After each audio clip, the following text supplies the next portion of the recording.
November 18 Kasaragod മഞ്ചേശ്വരത്തു നിന്നാരംഭിച്ച സംസ്ഥാന ഗവൺമെന്റിന്റെ നവകേരള സദസ്സ് 11ാമത്തെ ജില്ലയായ ആലപ്പുഴയിൽ പ്രവേശിച്ചു. അരൂർ, ചേർത്തല മണ്ഡലങ്ങൾ കടന്ന് ആലപ്പുഴ മണ്ഡലത്തിലെ SDV സ്കൂൾ ഗ്രൌണ്ടിൽ നടക്കാനിരുന്ന നവകേരള സദസ്സിന് മുന്നോടിയായുള്ള പൌരപ്രമുഖരുമായുള്ള മുഖ്യമന്ത്രി ശ്രീ പിണറായി വിജയന്റെ പ്രഭാത യോഗത്തിനെത്തിയ ജനപ്രതിനിധികളായ Aroor MLA Shrimati Daleema Jojo, Alappuzha MP Shri AM Arif, Alappuzha MLA Shri PP Chittaranjan എന്നിവർ നവകേരള സദസ്സിനെക്കുറിച്ച് കുട്ടനാട് FM 90.0യോട് സംസാരിച്ചു.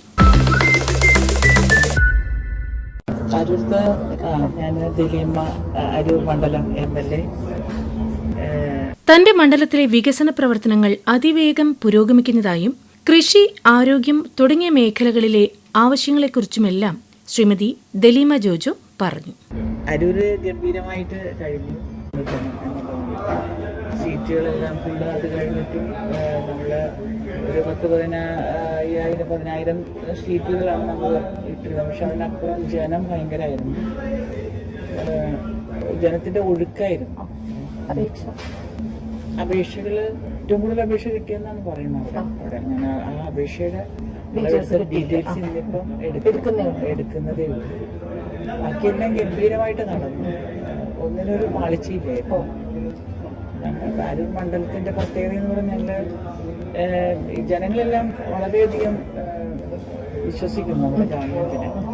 വികസന പ്രവർത്തനങ്ങൾ നമുക്ക് ഇപ്പൊ പെരുമ്പളം പാലം നടന്നുകൊണ്ടിരിക്കുന്നു. അതുപോലെ വാക്കിയൽ പാലം കഴിഞ്ഞു. നേരകടവും മാക്കിക്കടവും നേരകടവും പാലത്തിന്റെ പണി ഉടനെ തന്നെ തുടങ്ങും. കാരണം അത് പണി പകുതി ഇരിക്കുന്നതാണല്ലോ. അത് അതേ കോൺട്രാക്ട് തന്നെ എടുത്ത് ഇപ്പൊ പണി ഉടനെ സ്റ്റാർട്ട് ചെയ്യും. പിന്നെ മേൽപ്പാലം ഇപ്പൊ പണി നടന്നുകൊണ്ടിരിക്കുക. അതിപ്പോ ഏകദേശം അത് വളരെ ഫാസ്റ്റായിട്ടാണ് നടക്കുന്നത് മേൽപ്പാലത്തിന്റെ പണി. പിന്നെ റോഡുകളെല്ലാം സർക്യൂട്ട് ടൂറിസത്തിന്റെ നമുക്ക് ഒരു 17 റോഡുകൾ പൂർത്തിയായി. 20 കോടിയുടെ അതെല്ലാം പൂർത്തിയായി. പിന്നെ ചെറിയ റോഡുകൾ, പിന്നെ PWD റോഡുകൾ, പിന്നെ പാലങ്ങൾ, പിന്നെ അതുകൂടാതെ ആശുപത്രി, നമ്മുടെ റോഡ് ആശുപത്രി കെട്ടിടം ഇപ്പോൾ നടന്നുകൊണ്ടിരിക്കുകയാണ്. അത് എല്ലാ സജ്ജീകരണങ്ങളോടും കൂടെയാണ് അത് സംവിധാനങ്ങളുണ്ട്. അതിൻ്റെ അകത്ത് തന്നെ ഇപ്പോൾ 15 ഡയാലിസിസ് യൂണിറ്റ് ഉണ്ട്. 65ഓളം പേർക്ക് ഡയാലിസിസ് ഡെയിലി ചെയ്യുന്നുണ്ട്. പാവപ്പെട്ടവർക്ക് പണമില്ലാതെയെല്ലാം ചെയ്യുന്നുണ്ട്. അത് നടന്നുകൊണ്ടിരിക്കുന്നുണ്ട്. കൂടാതെ 10 കോടി മിനി സിവിൽ സ്റ്റേഷന് നമുക്ക് അനുവദിച്ച് കിട്ടിയിട്ടുള്ളതാണ്. അതിൻ്റെ കാര്യങ്ങളും ഇപ്പോൾ മുന്നോട്ട് പോയിക്കൊണ്ടിരിക്കുകയാണ്. ഒരു CRSൽ ചെറിയൊരു പ്രശ്നമുള്ളത് കൊണ്ട് ഇത്തിരി നീളുന്നുണ്ട്. പിന്നെ വ്യവസായ കേന്ദ്രം നവീകരണത്തിന് 5 കോടി നമുക്ക് ബജറ്റിലുണ്ട്. അത് വേമ്പനാട് കായലിന് 5 കോടി അത് നമുക്ക് ട്രീറ്റ് ചെയ്യാനായിട്ട് വേമ്പനാട് കായലിലെ ശുചീകരണത്തിനാണ്. പക്ഷെ നമ്മൾ 29 കോടിയുടെ നമ്മൾ DPR ആണ് കൊടുത്തിരുന്നത്. പക്ഷെ നമ്മുടെ ഇപ്പോഴത്തെ സാമ്പത്തിക മാന്ദ്യം വളരെയധികം ശക്തമായതുകൊണ്ട് നമുക്ക് 5 കോടിയാണ് അതിന് അനുവദിച്ച് കിട്ടിയിരിക്കുന്നത്. അപ്പം അതിൻ്റെ എല്ലാത്തിൻ്റെയും കാര്യങ്ങൾ മുന്നോട്ട് കൊണ്ടുപോകുന്നുണ്ട്. സ്കൂൾ കെട്ടിടങ്ങൾ എല്ലാം കൂടെ എനിക്ക് തോന്നുന്നത് നമ്മുടെ സർക്കാർ കയറിയതിനു ശേഷം ഒരു 10-30 കോടിയുടെ സ്കൂൾ കെട്ടിടങ്ങൾ തന്നെ നമ്മുടെ വർക്ക് പലതിൻ്റെ നേരത്തെ കഴിഞ്ഞു. കൃഷി എന്ന് പറയുമ്പോൾ നമുക്ക് കൃഷി പൊക്കാളി പാടശേഖരമാണ്. കൃഷിയിടങ്ങളിലാണ് നമ്മളുടെ ഒരു ബുദ്ധിമുട്ടുള്ളത്. കുറച്ച് ബുദ്ധിമുട്ടുണ്ട്. കാരണം വെച്ചാൽ പൊക്കാളിയുടെ പ്രത്യേകത എന്ന് പറഞ്ഞാൽ വലിയ ചെലവ് ഉണ്ട്. ചെളിയാണ്. ചെളിയിലേക്ക് നമ്മുടെ ഉപകരണങ്ങൾ ഇറങ്ങുവാനായിട്ട് ബുദ്ധിമുട്ടുണ്ട്. അത് മാൻ പവർ വെച്ച് തന്നെ കൃഷി ചെയ്യണം.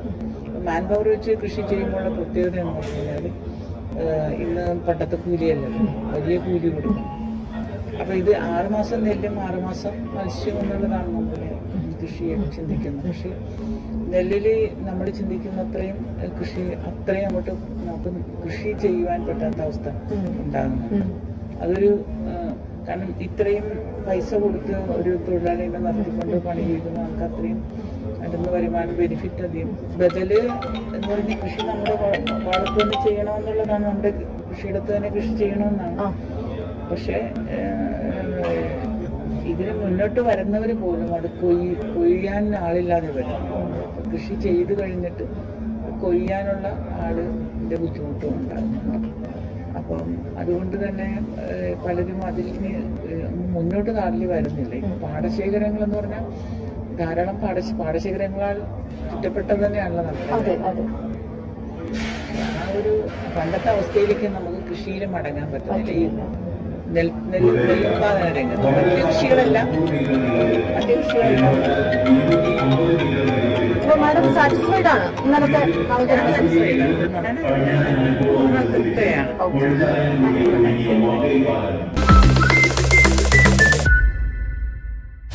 ജില്ലയിലെ മിക്ക മണ്ഡലങ്ങളിലും നവകേരള സദസ്സിലേക്ക് ഒഴുകിയെത്തിയ ജനങ്ങളെ എല്ലാവരെയും അഭിനന്ദിച്ചുകൊണ്ടാണ് ആലപ്പുഴ MP ശ്രീ A.M. ആരിഫ് സംസാരിച്ചത്.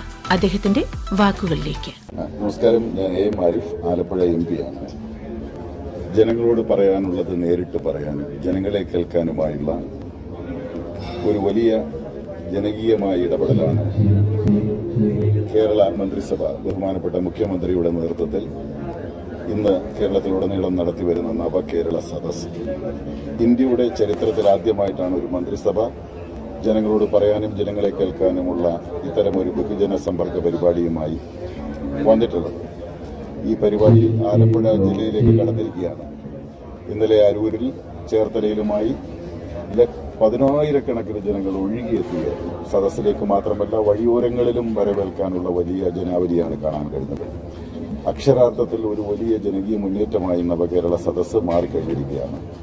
ജനങ്ങൾ അവരുടെ പ്രശ്നങ്ങൾ പറയുന്നു, അത് കേൾക്കുന്നു. അതുപോലെ തന്നെ സർക്കാരിന് പറയാനുള്ളത് അങ്ങോട്ട് പറയുന്നു. ഇനി നമ്മൾ നേടേണ്ട വികസന നേട്ടങ്ങളെക്കുറിച്ച് എല്ലാ ജനപ്രതിനിധികളുമായിട്ടും അതുപോലെ ജനങ്ങളുമായും എല്ലാം സംവേദിച്ചുകൊണ്ട് അതിനെല്ലാം ഒരു വലിയ മുന്നേറ്റമുണ്ടാക്കാനുള്ള പരിശ്രമത്തിലാണ് നവകേരള സദസ്സ്. അതിന്റെ ഭാഗമായി നിങ്ങളെ എല്ലാവരെയും, എല്ലാ മനുഷ്യരെയും, ഇതിൽ ഭാഗമാകുന്ന എല്ലാ മനുഷ്യരെയും ആലപ്പുഴയുടെ MP എന്ന നിലയിൽ എല്ലാവരെയും ഞാൻ പ്രത്യേകമായി അഭിനന്ദിക്കുന്നു, അഭിവാദ്യം ചെയ്യുന്നു. ആലപ്പുഴ മണ്ഡലത്തിലെ നവകേരള സദസ്സിന്റെ തുടക്കത്തിലാണ് മണ്ഡലത്തിലെ MLA ശ്രീ PP ചിത്തരഞ്ജൻ നമ്മളോട് സംസാരിച്ചത്. മണ്ഡലത്തിലെ കൃഷി, ടൂറിസം തുടങ്ങിയ കാര്യങ്ങളെക്കുറിച്ച് അദ്ദേഹം എടുത്തു പറഞ്ഞു. നവകേരള സദസ്സ് ഒരു ചരിത്ര വിജയമായി മാറാൻ പോവുകയാണ്. കാലക്ഷത്തിൽ കുറയാത്ത ആൾക്കാർ പങ്കെടുക്കുമെന്നാണ് ഞങ്ങളുടെ പ്രതീക്ഷ. എന്നുമാത്രമല്ല, ഇടതുപക്ഷ രാഷ്ട്രീയത്തോട് താല്പര്യം ആഭിമുഖ്യം ജനമുമ്പ് പ്രകടിപ്പിക്കാത്ത പല മേഖലകളിലും കേരളത്തിൽ നടന്നുവരുന്ന വികസന പ്രവർത്തനങ്ങളിലുള്ള അവരുടെ താല്പര്യം, ആ താല്പര്യത്തിന്റെ അടിസ്ഥാനത്തിൽ തന്നെ വളരെ സന്തോഷത്തോടുകൂടി വേണ്ട എല്ലാ സഹായങ്ങളും പ്രോത്സാഹനങ്ങളും ഈ നവകേരള സദസ്സിന് വേണ്ടി നൽകിക്കൊണ്ടിരിക്കുകയാണ്. അനാവശ്യമായ വിവാദങ്ങൾ സൃഷ്ടിച്ചുകൊണ്ട് ഇതിനുള്ള ജനസ്വാതന്ത്ര്യത്തെ തകർക്കാൻ ശ്രമിച്ചവർക്കുള്ള വലിയ ഒരു തിരിച്ചടിയായിട്ട് തന്നെ ഈ വലിയ വിജയം മാറുമെന്നുള്ള കാര്യത്തിൽ ഞങ്ങൾക്ക് ശുഭാപ്തി വിശ്വാസമുണ്ട്. ബഹുമാനപ്പെട്ട മുഖ്യമന്ത്രിയും മന്ത്രിമാരും എല്ലാം പങ്കെടുക്കുന്ന ഈ നവകേരള സദസ്സ് ഒരു ചരിത്ര വിജയമാക്കുവാൻ വേണ്ടിയുള്ള പ്രവർത്തനത്തിലാണ് ഇന്ന് ഈ നാട് മുഴുവൻ തയ്യാറായി. ആലപ്പുഴ പ്രധാനമായും നെല്ലറയുടെ സ്ഥലമാണ് കുട്ടനാടടക്കം. കാർഷിക മേഖലയ്ക്ക് ഏറ്റവും പരിഗണന കൊടുക്കുന്നൊരു ഭാഗമാണ്. അതുകൊണ്ട് തന്നെ കുട്ടനാടിന്റെ സെക്കൻഡ് പാക്കേജ് അടക്കമുള്ള പ്രവർത്തനങ്ങൾ മുന്നോട്ട് കൊണ്ടുപോകുന്നതാണ് മുഖ്യമന്ത്രി മന്ത്രിമാർ കണ്ടെത്തുന്നത്. അതുകൊണ്ട് തന്നെ അതെന്താ സാധ്യതയാണ് ടൂറിസത്തിനുള്ളത്. ആ ടൂറിസത്തിന്റെ സാധ്യതകളെ വിനിയോഗിക്കാൻ കഴിയുന്ന നിലയിലേക്കുള്ള കാര്യങ്ങൾ ഇതിലുണ്ടാകും. അതോടൊപ്പം തന്നെയാണ് KSTPയിൽ വരാൻ പോകുന്ന പുതിയ ഓപ്പണതി പാർക്ക് 240 കോടി രൂപ ചെലവഴിച്ചിട്ടുള്ളതാണ്. അപ്പോൾ അത്തരത്തിലുള്ള വലിയ മുന്നേറ്റം ഈ ആലപ്പുഴയിൽ വികസന രംഗത്ത് ഉണ്ടാകാൻ പോവുകയാണ്. അതിനാകെ ഗുണകരമാണ് ഈ ജനമുന്നേറ്റ സദസ്സ് എന്ന് തന്നെയാണ് ഞാൻ വിശ്വസിക്കുന്നത്. നവകേരള സദസ്സിലേക്ക് എല്ലാവരും സ്വാഗതം. ഡിസംബർ 14-ന് ആലപ്പുഴ ജില്ലയിലെ അരൂർ, ചേർത്തല മണ്ഡലങ്ങളിലും ഡിസംബർ 15-ന് ആലപ്പുഴ, അമ്പലപ്പുഴ, കുട്ടനാട്, ഹരിപ്പാട് മണ്ഡലങ്ങളിലും ഡിസംബർ 16-ന് കായംകുളം, മാവേലിക്കര, ചെങ്ങന്നൂർ മണ്ഡലങ്ങളിലും നടന്ന നവകേരള സദസ്സിൽ നിറഞ്ഞ സദസ്സുകളാണ് മുഖ്യമന്ത്രിയെയും മന്ത്രിമാരെയും വരവേറ്റത്. അരൂരിൽ നിന്നും 7,216, ചേർത്തല മണ്ഡലത്തിൽ നിന്നും 6,965, ആലപ്പുഴ മണ്ഡലത്തിൽ നിന്നും 5,265, അമ്പലപ്പുഴയിൽ നിന്നും 5,979, കുട്ടനാട്ടിൽ നിന്നും 8,012, ഹരിപ്പാട് നിന്നും 5,772 നിവേദനങ്ങളാണ് ലഭിച്ചത്. എല്ലാ ഭിന്നതകളും മാറ്റിവെച്ച് ഒരേ വികാരത്തോടെ ഇങ്ങനെ ജനങ്ങൾ ഒഴുകിയെത്തുന്ന അനുഭവം സംസ്ഥാനത്തിന്റെ പുരോഗതിക്കായി ഒന്നിച്ചു നിൽക്കും എന്ന പ്രഖ്യാപനമാണെന്ന് മുഖ്യമന്ത്രി ശ്രീ പിണറായി വിജയൻ പറഞ്ഞു. 16-ാം തീയതി വൈകിട്ട് ചെങ്ങന്നൂർ ക്രിസ്ത്യൻ കോളേജ് ഗ്രൗണ്ടിൽ നടക്കുന്ന നവകേരള സദസ്സ് പിന്നീട് പത്തനംതിട്ട ജില്ലയിലേക്ക് കടക്കും.